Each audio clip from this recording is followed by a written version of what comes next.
encomendaram a morte do presidente da República. Adélio Bispo é um assassino profissional que foi cooptado para assassinar Jair Messias Bolsonaro. Adélio Bispo não agiu sozinho, Adélio Bispo não é louco e existem fortes indícios e robusto conjunto de provas que a esquerda brasileira encomendou a morte do presidente Jair Bolsonaro.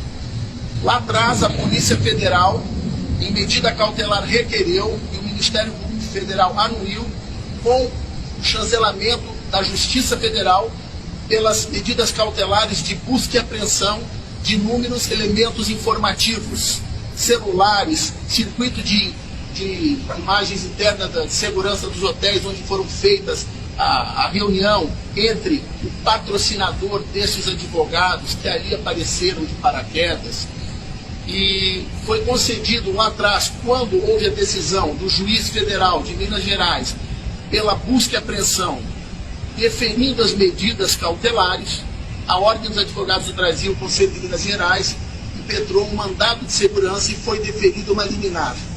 No dia de hoje, julgamento no TRF1, a Corte, em decisão colegiada, entendeu que não existe relação cliente-advogado, porque o patrocinador não figura como cliente e não tem nenhum vínculo como cliente com esses advogados.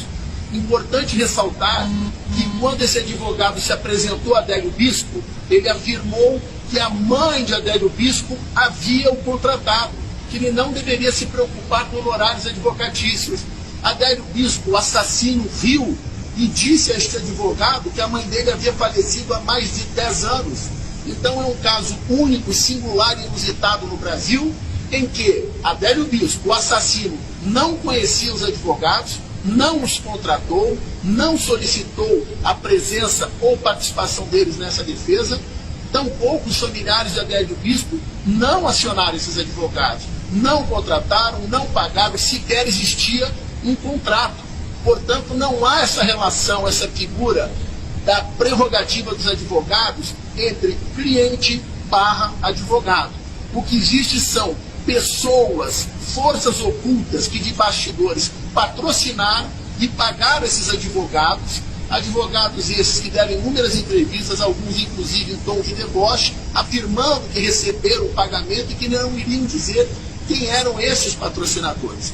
Portanto, a decisão colegiada do TRF1 na data de hoje denegou no mérito o julgamento.